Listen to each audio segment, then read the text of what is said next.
Good afternoon and welcome to NCP's webinar, The Future is Clean.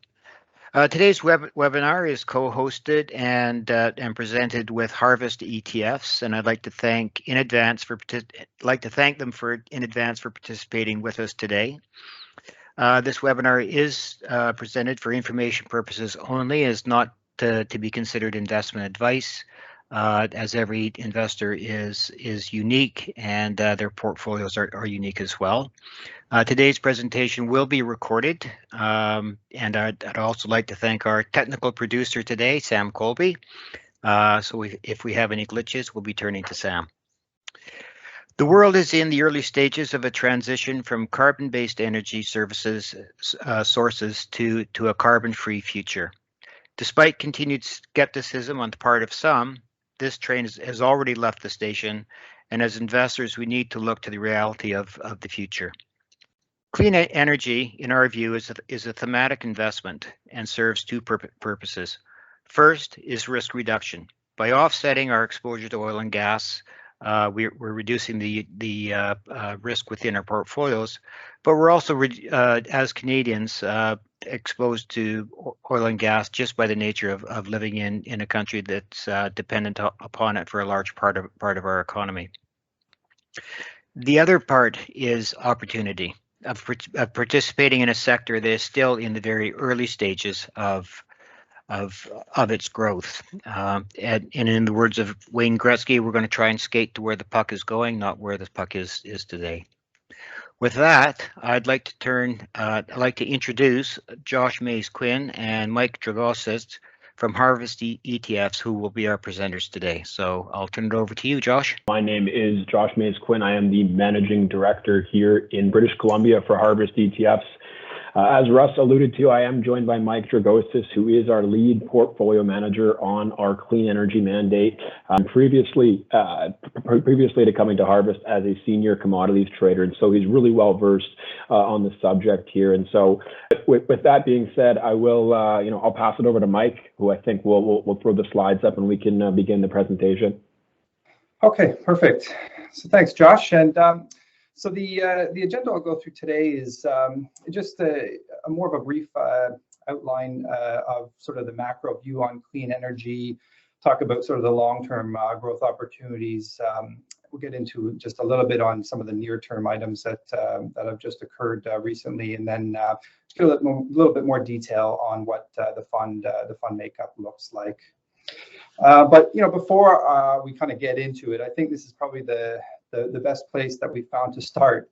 The IPCC working group, which essentially is the body that's responsible for the accumulation of global climate change science, and they came out with their first report. So this is the first one that they've come out with in 7 years, and it's been recognized as the cornerstone of climate change science. It encompasses 14,000 different studies across the globe, and it's a pretty dense report. But I think the summary here from the UN Secretary General, in obtaining that report, is he said that this is a code red for humanity.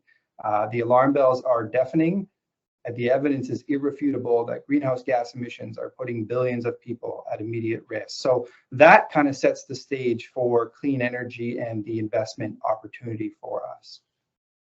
Now, just taking a step back from the 50,000-foot view on what we're talking about here, when we're talking about climate change. So greenhouse gases go up into the atmosphere, and that's essentially what traps heat within the atmosphere of the Earth, and that comes from us as a society, our industrial ways, our carbon emitting ways. And so what we're looking at here is a chart showing carbon dioxide concentrations in the atmosphere, and carbon dioxide makes up the bulk of greenhouse gas emissions. And you can see, I mean, it's shocking the amount of carbon dioxide increase over the last recent history, and we're looking at a timeline here of almost 1 million years. So it's quite understandable as to why the Earth is warming and why we must make that energy transition to cleaner forms of energy immediately. And here the chart is showing really that this is a worldwide issue. This is annual total carbon emissions broken out by country and region. It's not one area. It is growth across the board, and it really just highlights the opportunity for the need for investment, across the globe, and why this is a global investment, a global issue and a global investment opportunity. And so why is this important? Well, the result of all of this carbon dioxide concentration is really that we've already seen the temperature rise on Earth +1 degrees during the post-industrial revolution period. And the scientists and science has shown that, once we get to that 1.5 degrees, so only a half degree higher, it really starts to lead to sort of irreparable damage.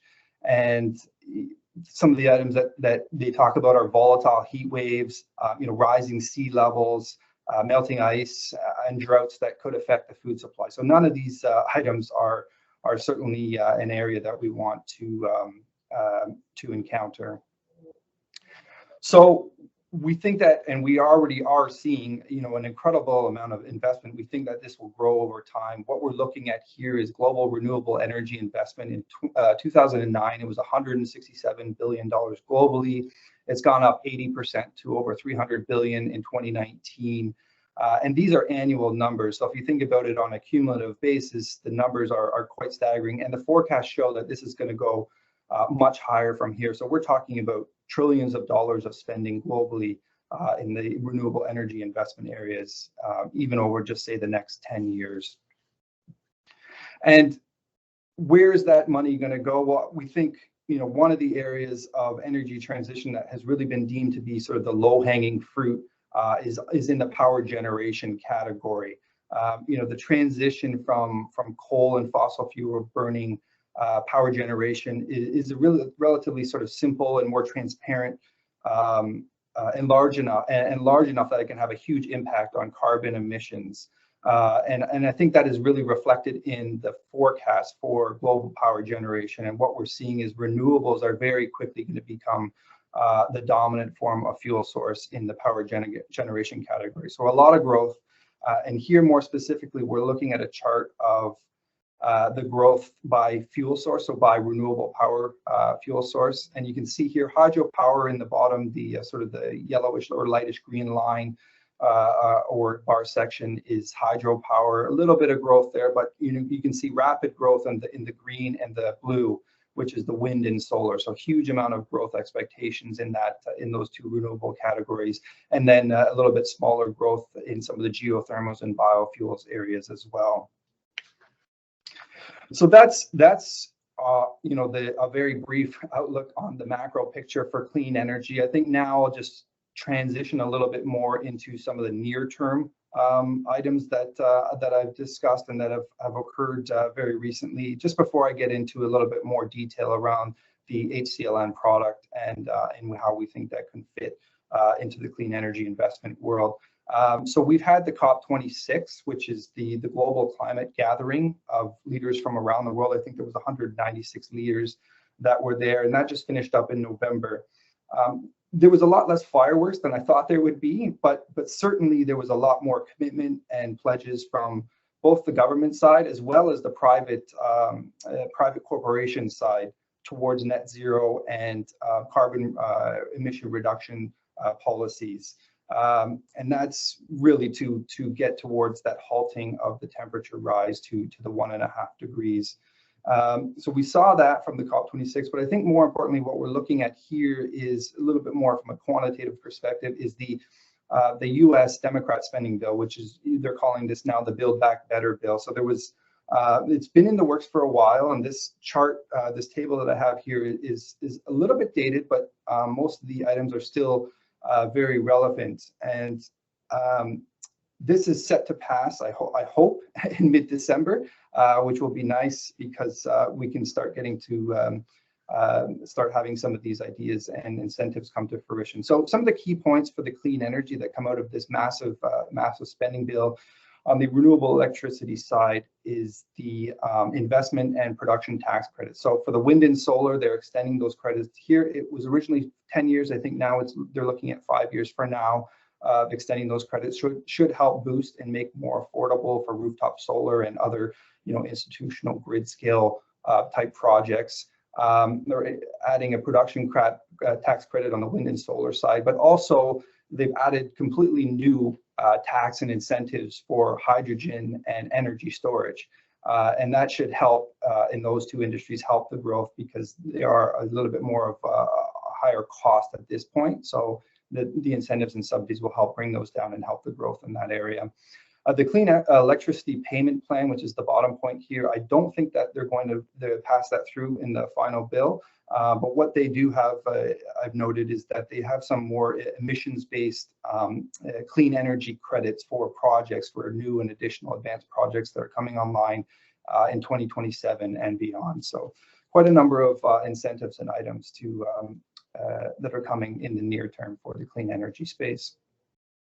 So why do we think investing in clean energy is important? Obviously, you're part of what we deem as a mega trend, a long-term growth trend, in gaining exposure into leading clean energy companies. We think that you're also going to be able to participate in the renewable energy transition, which has a big social demand out there right now. And then investment in renewables. I mean, the long-term costs of renewables are much more attractive versus, say, like a finite resource like fossil fuels. So again, just to break it out a little bit more detail on reasons for considering an investment into an ETF like HCLN. There's a societal desire to reduce the emissions, and political policies that we see globally are all, highly collaborative and highly supportive of that transition to renewables at this point. We haven't had that in the history. In terms of thinking about, the long-term costs of renewables, I mean, they're essentially, once you have the projects up and going, they're essentially, a free resource, an attractive and infinite resource that, when you're comparing that to a fossil fuels where you have to continuously dig it out of the ground, it is much more attractive from that perspective.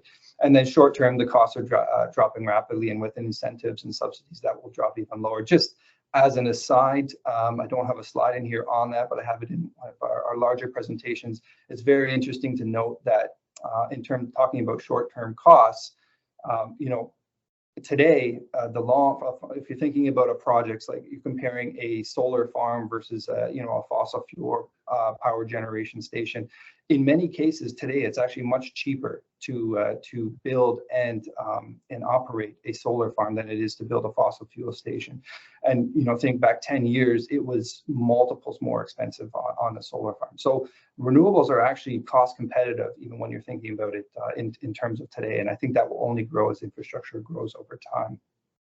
And again, clean energy is a global phenomenon, and we think that we can capture that from a global investment opportunity. In terms of what the fund features are for HCLN, again, so this is a passively managed fund. It is equally weighted, and really what it is it's targeting the 40 largest global clean energy companies, and that's focusing in on the true clean energy companies with a majority of their business on the clean and renewable energy side of things. The fund is rebalanced and constituted on a semi-annual basis, and it's currency unhedged. The management fee on this product is 40 basis points. And just before I get into a little bit more detail of the actual fund breakdown, and in this space in particular, it's very important to understand what it is that you actually own, because there's a number of different products and a number of different ideas of what clean energy is and ESG investing. So HCLN is really targeting two categories, which is renewable power generation and the renewable energy and equipments and services that sort of service and go into that renewable power generation side. So on the power gen side, so you will find companies that are invested in hydropower, solar, wind, geothermal, and biomass and biofuels power, but also on the equipment and services side, directly involved in those areas. And in addition, you'll have hydrogen fuel cells and other areas like energy storage as well.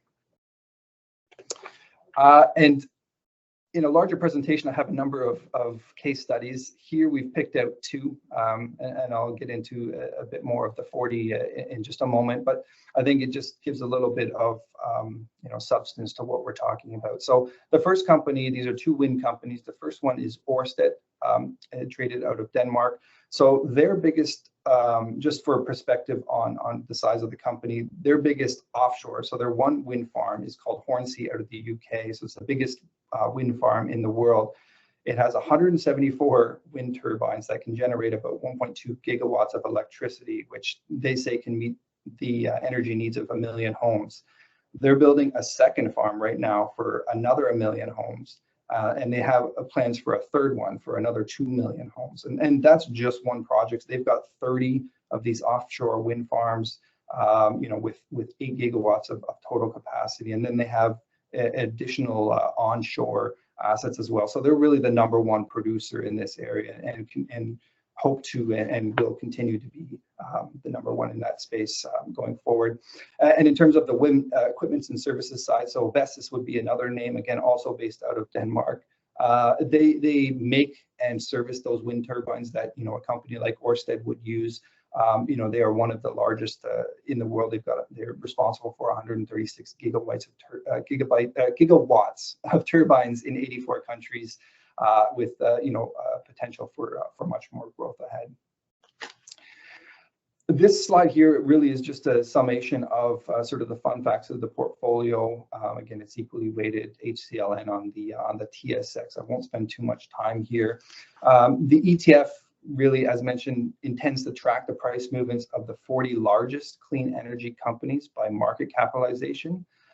And those companies will be listed in North America as well as select developed Asia exchanges, and then European stock exchanges as well. And again, it's constantly rebalancing annually. So in terms of the breakout of the portfolio, as I mentioned, half of it is power generation, half is equipment and services. It's not designed half and half. It kind of just works out that way. At this point, it may shift here and there over time, but you'll notice on the left-hand side, there's a number of companies there, all involved in the wind, solar, geothermal, and other areas, hydropower. A couple of names that you probably know of in Canada: Northland Power, Brookfield Renewable, TransAlta Renewables.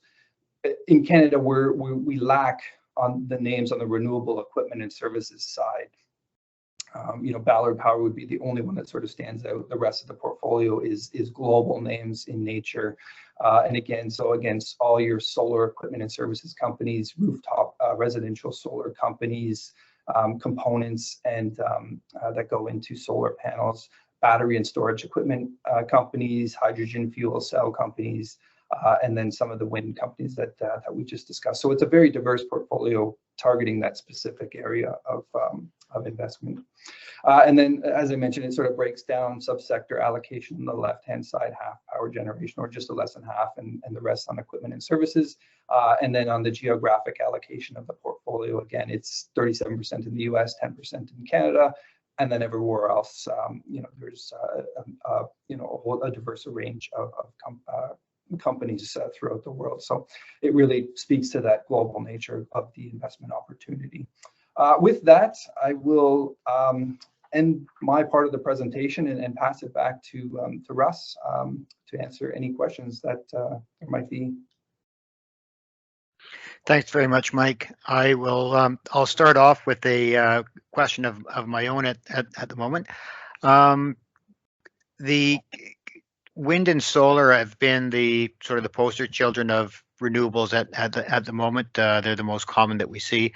What do you see as the up and coming sectors? Where's the next part of the of this evolution? Is it going to be geothermal, hydrogen? I saw an article on cold fusion the other day.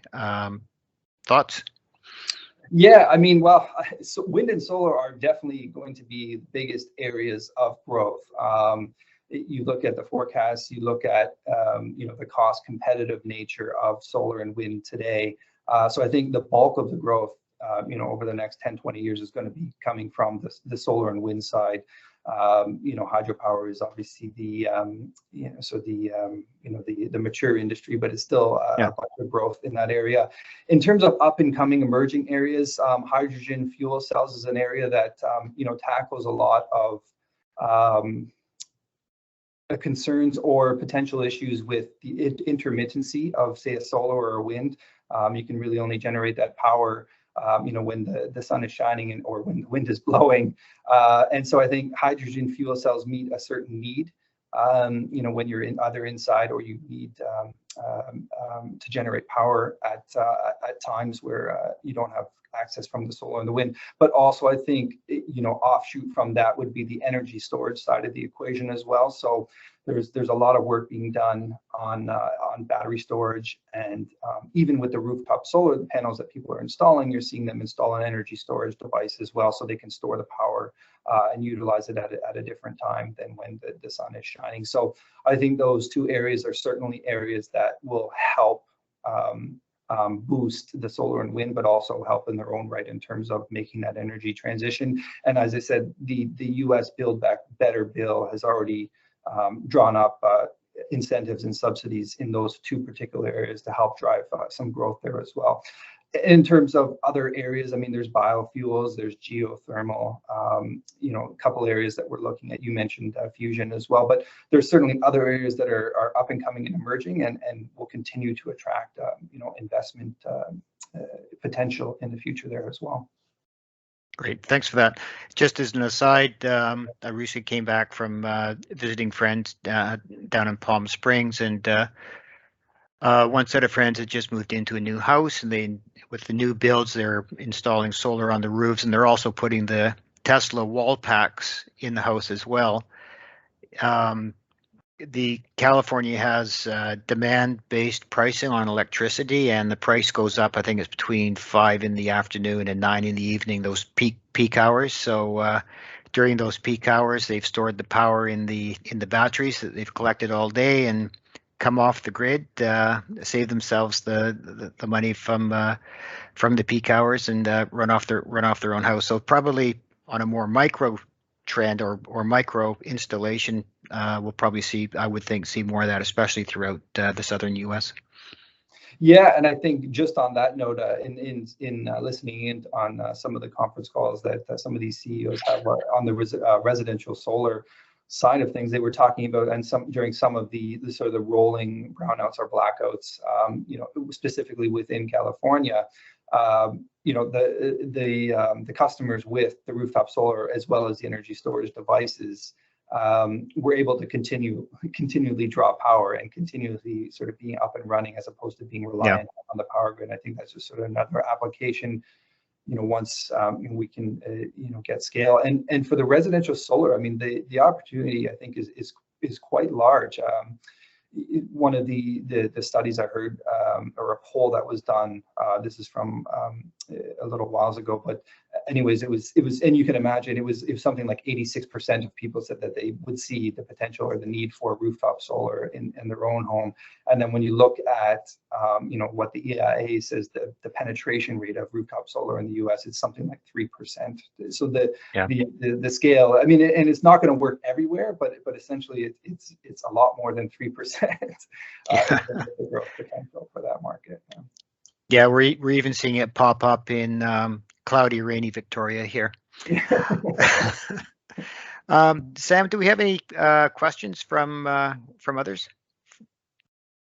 I'll ask a question if I can. Okay.